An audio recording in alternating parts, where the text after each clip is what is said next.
Hey guys, hi, good morning. So it's so nice to be here with you. Let me play you my song. Oh, I don't know if you're going to hear it. I'm going to have to. Here, let's just check to see. I'm not ready. What's new? So boring to be the same, not ready over and over and over again, right? Sorry. Okay, media player. Here we go. And music. Let's hope this works. Does this work? Be real on the internet. Fucked up. Media.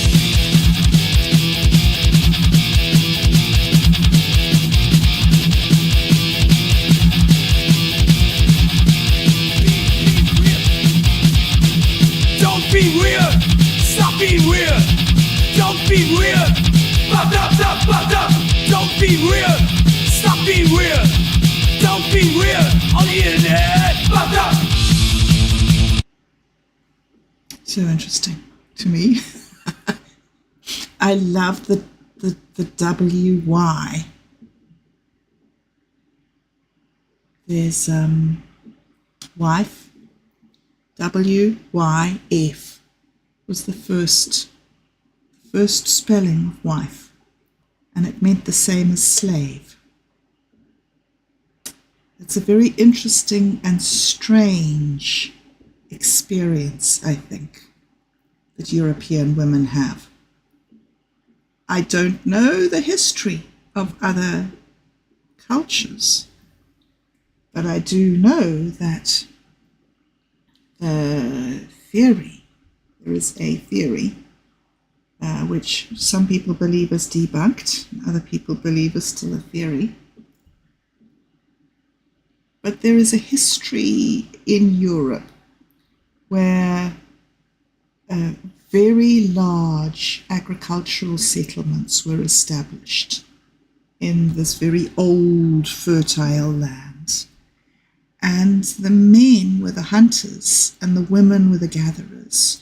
So when the agriculture, the settled agricultural life began, women were the ones who did the farming.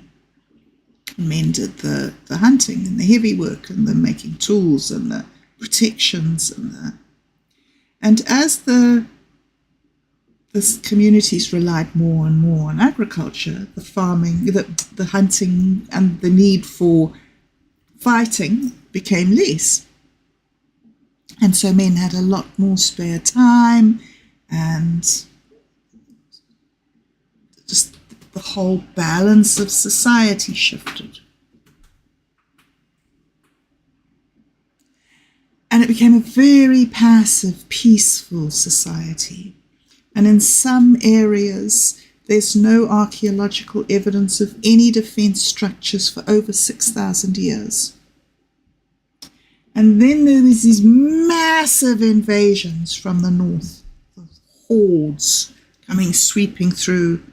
Basically, the population growth had become very large up in further north areas, possibly due to climate change and to warming, and less area was under snow, so there was more food, so there was population growth, and so there was a need for land. So big migrations moved over into Europe, into these very passive agricultural areas. And yeah, the women were taken as slaves, as some in violent battles, and others just because they were dominant tribes that came through, and women, they needed women, and women were around, and there's big shifts in power. So it's not that, as some people say, that our culture is built on a rape system. That's a very silly, stupid, childish way to say it. But we do have this history of being a conquered nation, being a conquered people. as Europeans, as people of European descent. I mean, and even, I mean, my own history, I mean, we laugh about it, and I know it's not necessarily real, but, we laugh about how I am descendant of Harold, Earl Godwin of Wessex. He was the guy who looked up and got the arrow in his eye when the Normans conquered Britain and took over the thrones. That was in 1066. So it's 20 now, and it was 10 then. So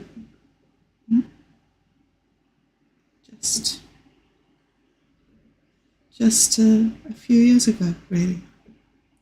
We have these big invasions and these big shifts in power. And during these times, there's escalation in rape. We're seeing it now in Britain and in other places in Europe. I say Britain because my family is there and I'm more sensitive to what's happening in Britain than other European countries. One of the things that I learned when I was sort of studying this history of our culture and the history of women's place in our culture, one of the things that I learned was that people become mature by having opportunities to make decisions in their lives. And if there is no place to make a decision, there is childhood, childishness. 20 years ago, when I lost my livelihood and I was put onto welfare, just temporarily, dear. Anyway, it's amazing how horrendously welfare undermines your willpower and your ability to get out there and demonstrate agency and to have efficacy. It's a great way to save people, but it's a terrible, terrible thing to do to a person's psyche. Anyway, I'm not talking about that. So I crashed out and I went onto welfare, and I didn't need to care. I didn't have anything to make decisions about. There was this much money for rent, there was this much money for food, there was this much money for schooling, and there was no more money. And if anything got bad, well, for the first 6 or 8 months, I used to just cry and not know what to do. But then I realized that if anything got bad, you just went back to the government and asked for more money and said, this went wrong, that went wrong, this went wrong, that went wrong. Oh, we'll help you. It's all right. You don't need to cry. And so I stopped crying and just started taking the money. And that was fine. The mistakes that we make that can be far-reaching. So in that time and starting earlier as a result of the sort of the constant gaslighting and being thwarted and everything that I was trying to do in my marriage and in the relationships and in bringing up the children, it just became and then of course I was getting very bad advice from what I thought were the experts, and so a bad situation became progressively worse. Then I started this studying to try and sort of get myself back in, because I realized that I had these great dysfunctions and I needed to reprogram my mind, and the only way I knew how to do it was through education, because I'd come out of that culture, that tradition. You grow up and you go to university. There wasn't a thought of, are you going to university or not? It's like, when you go to university, what will you be doing? Anyway, what I'm trying to say is that at that time when I did this learning and encountered this idea of the woman's role in the Western world, and had this bitter disappointment in my life of wanting to be a priest in the church and being told that I couldn't because I was a woman, and then watching other women around me doing it, and doing the research and the reading and trying to understand where I stood in that, and that huge big turmoil of being and deciding and doing, and in the midst of that being told by a priest that my role was to have children, and I was married and I should be bringing up children, and that seemed totally reasonable to me. I mean, here I was 21 or 2, and I was having these ideas about what to do in a career, but there was this to think about and that to think about. And in the meantime, what about the babies? What about the housework? What about the husband? It seemed, maybe it was reasonable. It seemed reasonable. Maybe it was reasonable. However, the thing that I learned in that period was what I was saying about decision making. It is in facing choices and in the grief of letting go the choice that you didn't choose.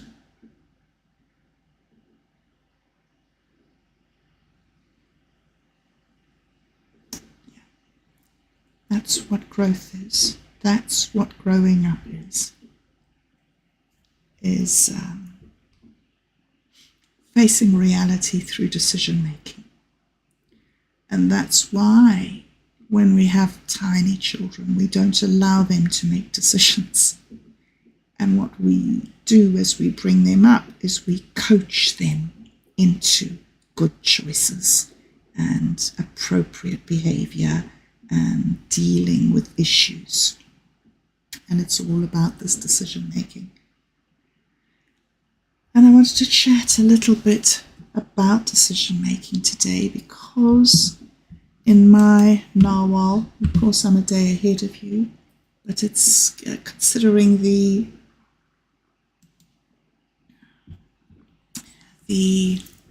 balance of loyalty with reference to return. Okay, so the 8 is the symbol of returning. 7 yesterday was the middle, the neutral, the center point. And today is the return. So for instance,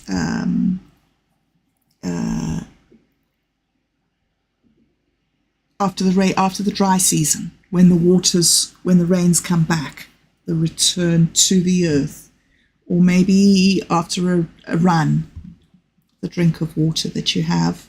So it's the restart, the kickstart, the re-establishing patterns. So after dryness, after night, morning. And then looking at that in conjunction with looking at the loyalty of the mountain dog, the spirit of attachment and togetherness and owing each other, the debt that we have that we cannot pay. There is no way that people can pay other people for their kindness except in kindness. And so this return to me, this thinking today of the return of loyalty. And I'm standing on the edge of this extraordinary journey. I said I was never going to go back to Africa when I left. I said that was it, I'm done, I don't look back. Didn't settle here very well, might have made the wrong decision somewhere along the line. However, went back 2 years ago for my 60th birthday as a great pilgrimage, said I would never go back. Now I'm going back in 7 days' time, flying on the 21st. 21s, everywhere 21s. Yep.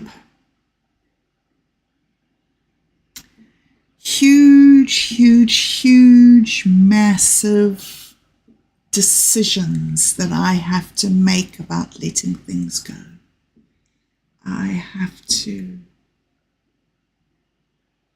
choose between my partner, who's not been well and who's very stressed, and my mother, who may be passed on soon, and my father, who is struggling with it, the idea of being left.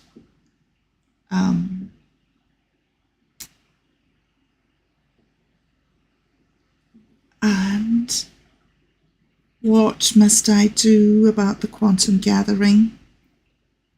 What must I do about... Dude, where's my wallet? I'm not going to be able to generate images while I was over there. I thought while I was over there I could maybe finish off my project with generating the images for the Ember stories, but I don't know. It's all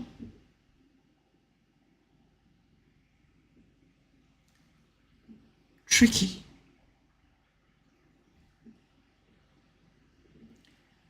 And when I chatted last night and told you that I thought that I would walk away from the internet, I thought that was a real good decision and a good thing to do.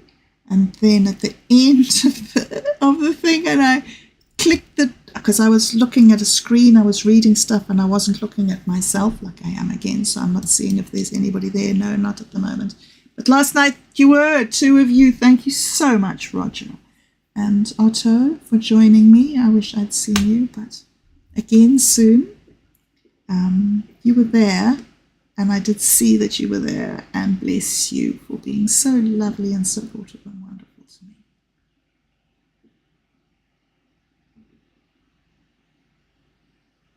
to me. Okay, so I need to focus. Once I clicked off the stream and I'd missed you, and then of course I'd missed you, so I was like, I missed my friends, and then I'm so stupid, and then I have friends and I come here to talk to them, and now I'm going into a situation where I'm going to be living in a tiny house without an office like this of my own, without this computer with these huge graphics cards in them, or without this time, without, and so I instantly think, well, I won't do anything.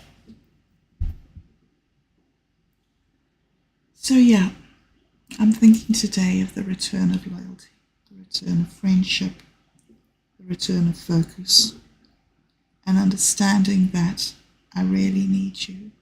I really need to be with you. I really need to come and share things with you. And so I'm here sharing and thanking you. And hoping that you have a really lovely day and that I'll see you in the chat. Thanks, guys. See you soon. Tonight, in fact, I'll think of something to do tonight so that...